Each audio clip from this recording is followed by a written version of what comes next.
Sebagaimana yang kita ketahui bahwasanya sebelum kita mengkaji lebih dalam tentang apa itu Ahlus Sunnah wal Jamaah, siapakah mereka Ahlus Sunnah wal Jamaah, maka sebelum itu kita harus mendalami terlebih dahulu apa itu hakikat makna salaf, apa itu hakikat makna salafi, dan apa itu hakikat makna salafiyah, agar kita tidak kebingungan dalam membahas Ahlus Sunnah wal Jamaah.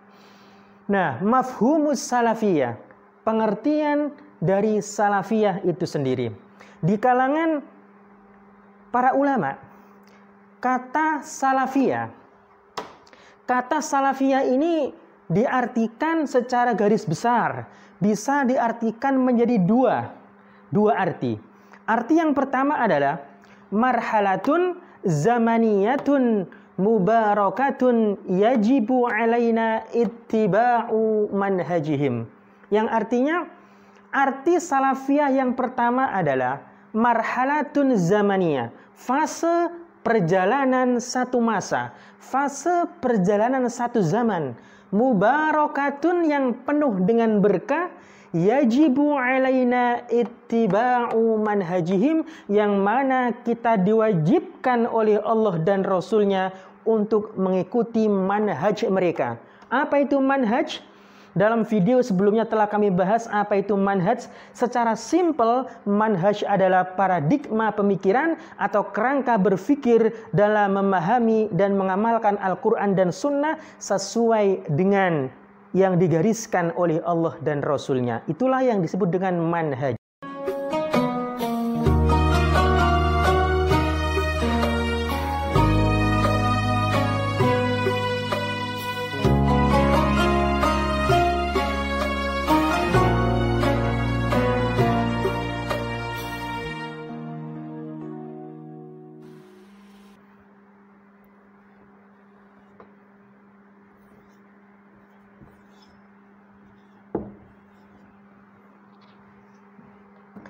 Assalamualaikum warahmatullahi wabarakatuh.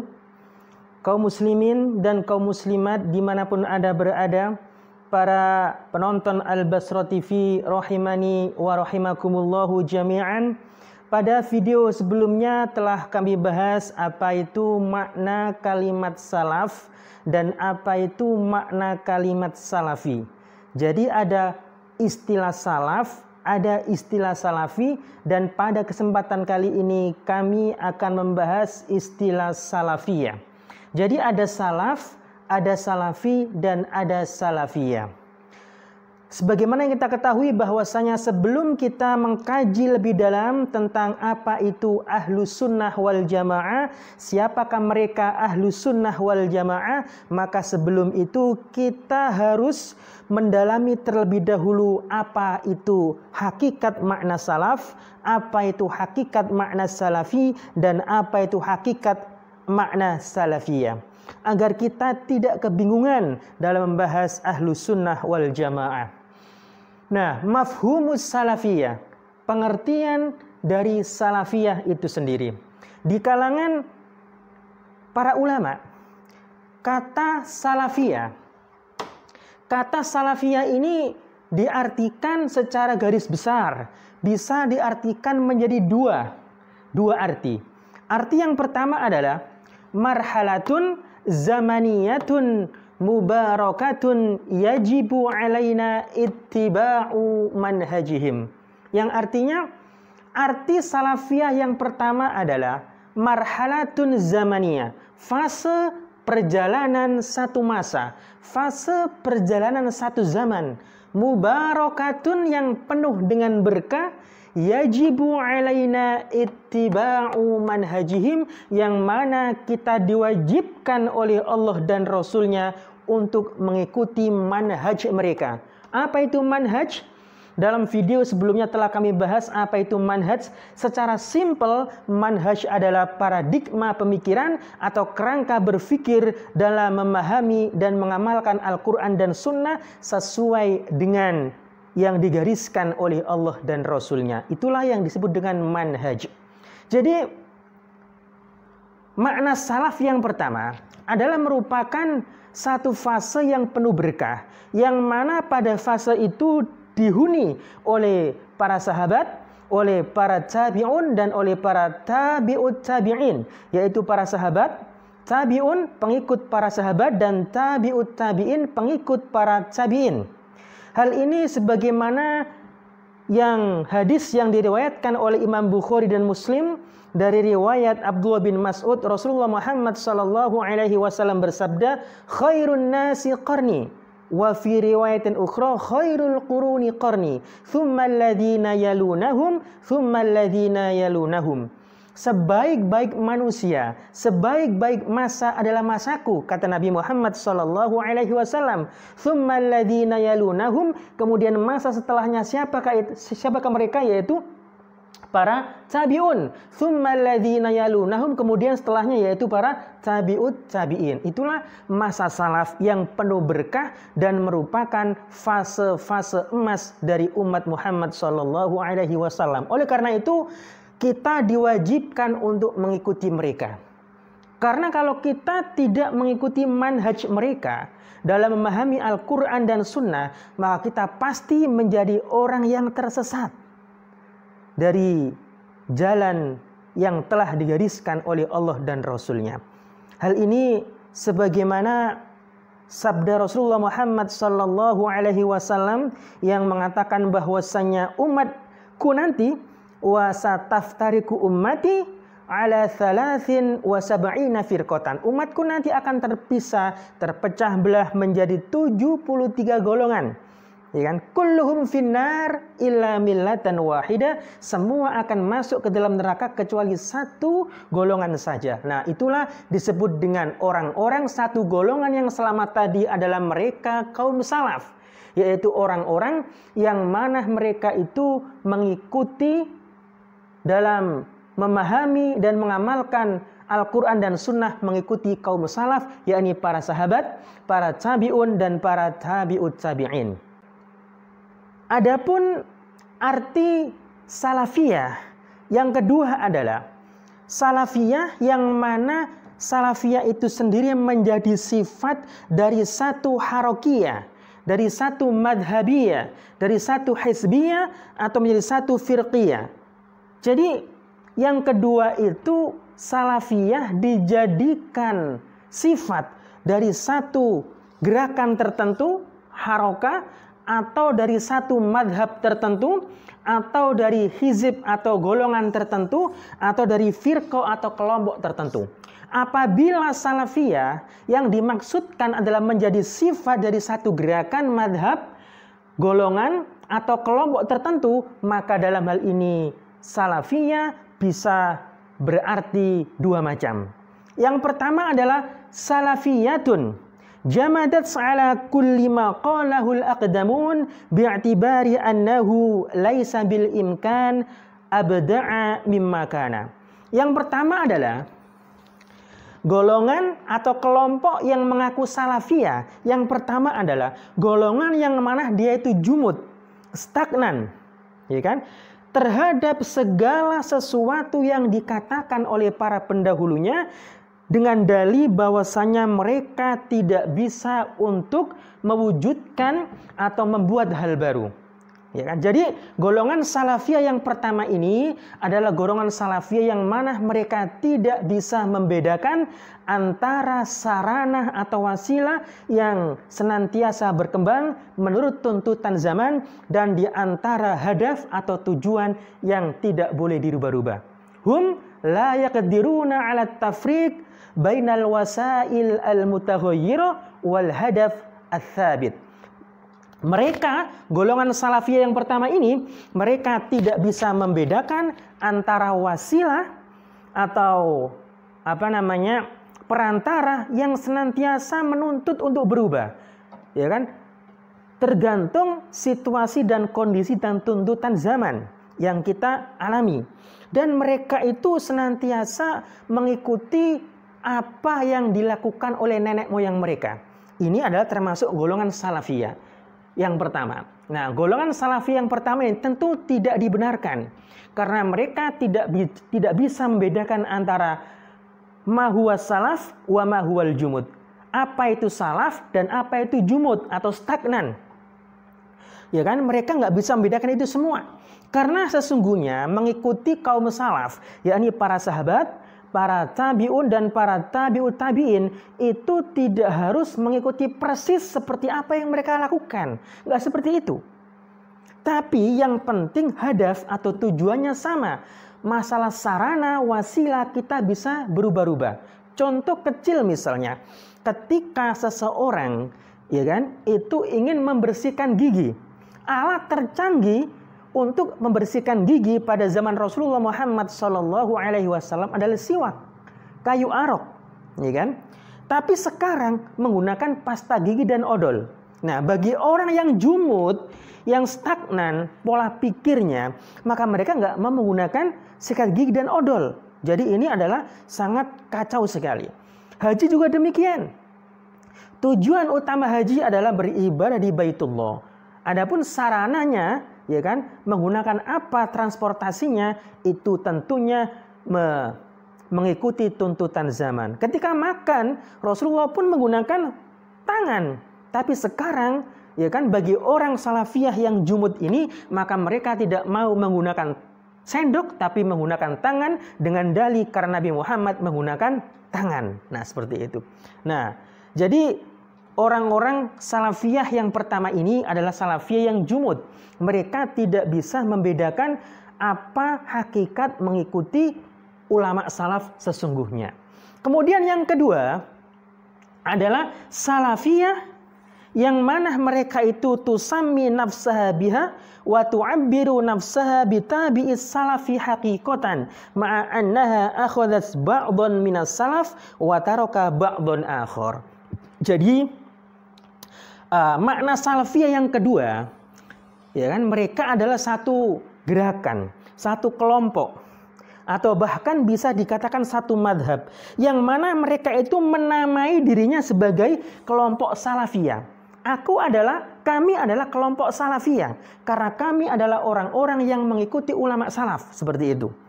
Atau yang sekarang dikenal dengan salafi, as-salafiyah al-mu'asirah, salafi kontemporer. Ya kan? Mereka itu menamai dirinya sebagai kelompok salafi. Wa tu'abbiru nafsaha bitabi'is salaf haqiqatan. Mereka menganggap kalau merekalah pengikut salaf sesungguhnya. Ma'annaha akhadhat ba'dhan minas salaf wa taraka ba'dhan akhar. Padahal mereka itu mengambil sebagian dari kaum salaf pemikirannya, ya kan, amaliannya, tapi mereka juga meninggalkan sebagian yang lain. Seperti itu. Jadi untuk pemahaman salafiyah yang kedua ini juga tidak diperbolehkan, juga fatal. Kenapa demikian? Karena sesungguhnya mengikuti salaf itu adalah dalam segi manhaj, yakni paradigma pemikiran mereka, kerangka berpikir mereka dalam memahami dan mengamalkan Al-Quran dan Sunnah sesuai tuntutan Allah dan Rasulnya. Tapi kalau golongan salafiyah kontemporer, salafiyah mu'asirah ini, mereka mengaku sebagai kaum salaf, pengikut kaum salaf, sehingga mereka menamai kelompok mereka sebagai salafi. Seperti itu. Tapi ini, ya kan, boleh juga dibetulkan, tidak apa-apa. Tapi sesungguhnya kalau kita teliti, ini mengalami satu maldorot di masyarakat. Akan timbul stigma di masyarakat bahwasanya seolah-olah golongan selain salafiyah ini adalah merupakan golongan yang tidak mengikuti kaum salaf. Padahal kita semua, mulai dari NU, dari Muhammadiyah, dari Persis dan Al-Irsyad dan sebagainya, mereka itu juga mengikuti kaum salaf, yakni para sahabat, tabi'un dan tabi'ut tabi'in. Jadi kalau salafi atau salafiyah ini dijadikan sebagai nama satu kelompok atau satu madhab atau satu harokah atau satu firqah, itu menimbulkan kefatalan. Ada fatalitas di situ, ya kan? Akan menimbulkan stigma bahwasanya yang lain tidak mengikuti kaum salaf. Seperti itu. Sebagaimana kalau kita dengar misalnya, ketika ada salah satu masjid, mereka mau mengadakan kajian Islam, dan di spanduknya atau di pemberitahuannya mengatakan mari kita ikuti kajian Ustadz Sunnah. Ini dibenarkan nggak? Dibenarkan, nggak apa-apa. Ya kan? Karena memang Ustadz itu harus mengikuti sunnah Nabi Muhammad Sallallahu Alaihi Wasallam. Tapi di sisi lain ini menimbulkan stigma negatif di masyarakat. Kenapa? Seolah-olah dari kelompok mereka lah sendiri itu yang merupakan Ustadz Sunnah, yang lain bukan Ustadz Sunnah. Ini kan parah. Padahal kita tahu lawan dari sunnah adalah bid'ah. Jadi menimbulkan stigma negatif kalau yang lain itu adalah ustadz-ustadz bid'ah semua, seperti itu. Makanya kita harus hati-hati membuat istilah di masyarakat agar tidak menimbulkan kekacauan dan konflik, seperti itu. Kita harus merangkul, bukan memukul. Dalam berdakwah kita harus merangkul, tidak memukul, seperti itu. Jadi itulah fatalitas kalau salafiyah itu dijadikan sebagai nama harokah, madhab, hizbun atau firqah, ya kan? Jadi manhaj yang kita harus ikuti dari salaf, dari kaum salaf, ulama salaf, yakni para sahabat, para tabi'un dan para tabi'ut tabi'in adalah manhaj mereka dalam memahami dan mengamalkan Al-Quran dan Sunnah. Jadi sangat luas sekali. Tapi kalau salafiyah atau salaf itu kita jadikan sebagai nama dari harokah, pergerakan, dari madhab tertentu, dari hizbun atau dari golongan atau dari firqah, kelompok, maka kita itu sedang menyempitkan makna salaf itu sendiri. Bukankah kalau misalnya satu harokah, satu madhab, satu golongan atau satu kelompok itu pasti memiliki pemahaman yang berbeda dalam masalah furu'iyah, amaliyah, dhonniyah, dalam masalah cabang agama, ya kan? Sehingga kalau misalnya salafiyah ini kita jadikan sebagai nama dari madhab atau kelompok, maka pasti golongan tersebut akan menyalahkan amaliyah, akan menyalahkan pendapat selain pendapat kelompok mereka, dan itu terjadi, ya kan? Terjadi di dunia keislaman ini. Kita sering mendengar ketika ada orang yang melakukan kunut subuh dikatakan bid'ah. Kenapa? Karena tidak sesuai dengan hasil ijtihad kelompok mereka sendiri, yakni kelompok salafi ini.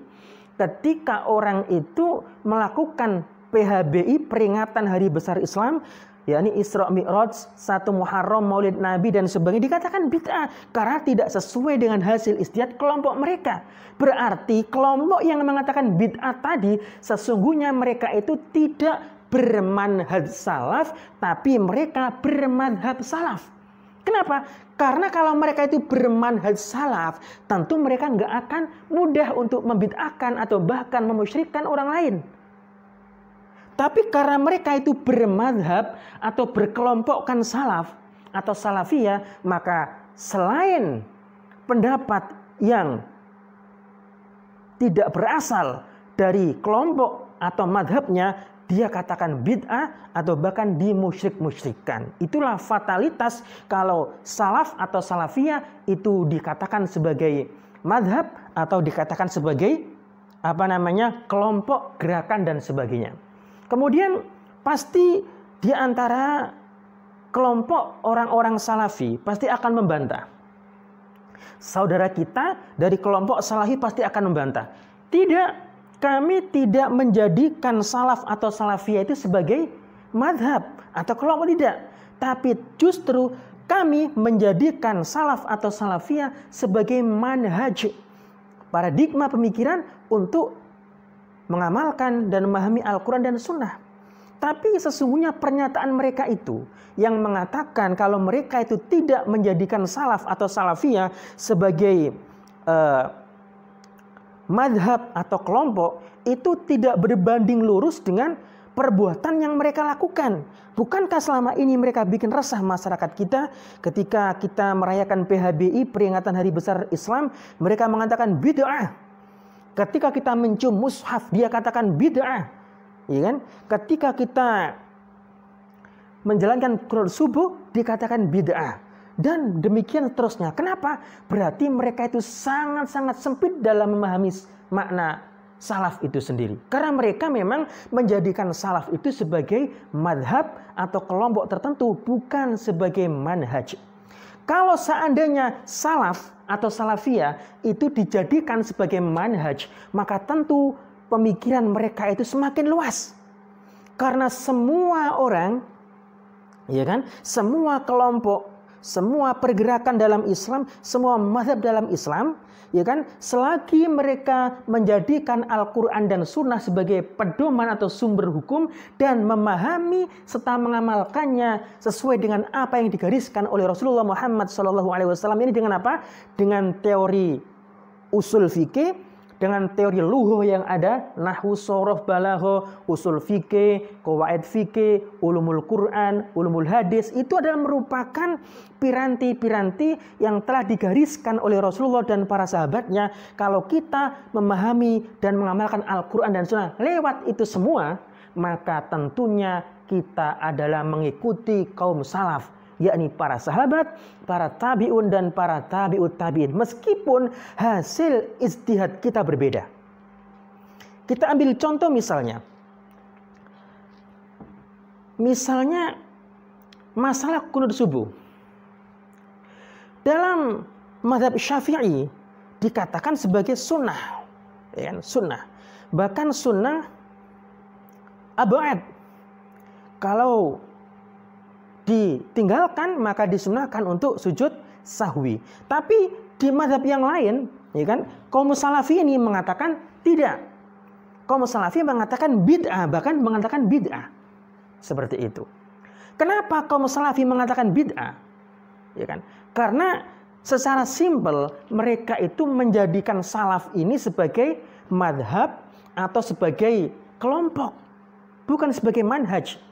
Kalau seandainya mereka menggunakan salaf ini sebagai manhaj, mereka nggak akan membid'ahkan. Kenapa demikian? Karena para ulama, semua ulama 4 madhab itu beristihad, ya kan, sumbernya Al-Quran dan Sunnah. Piranti yang mereka gunakan, alat yang mereka gunakan sama. Ilmu lughah, nahwu, shorof, balagha, teori usul fikih, qawaid fikih, ulumul Quran, ya kan?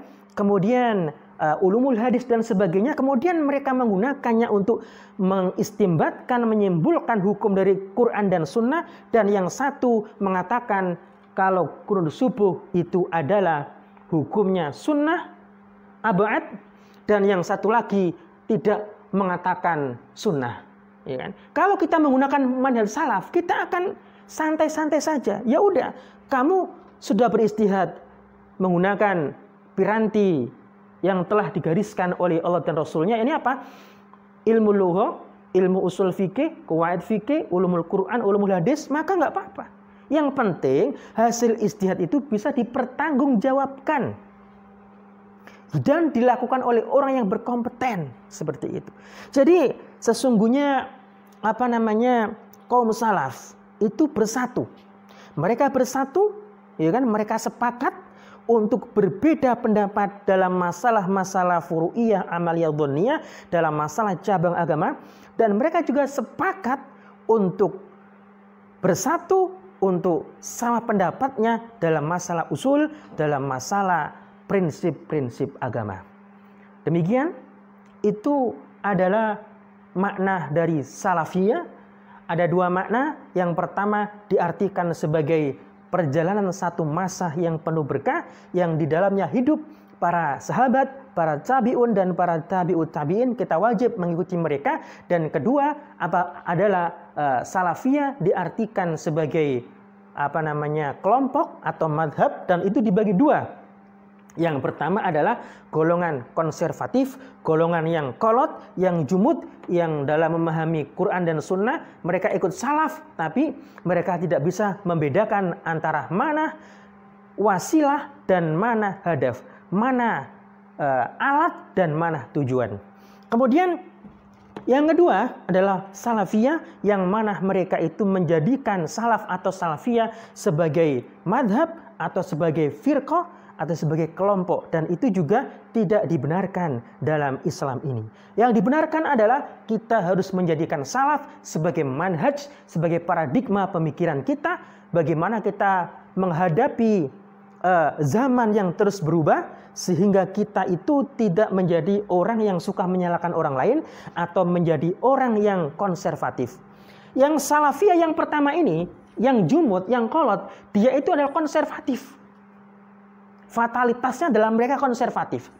Kemudian kefatalan salafiyah yang kedua, yang menjadikannya sebagai nama dari madhab atau kelompok tertentu, fatalitasnya dalam mereka itu suka menyalahkan orang lain. Kalau pendapat yang dilakukan umat Islam di luar kelompoknya itu berbeda dengan amaliyah yang diamalkan oleh kelompoknya sendiri, seperti itu.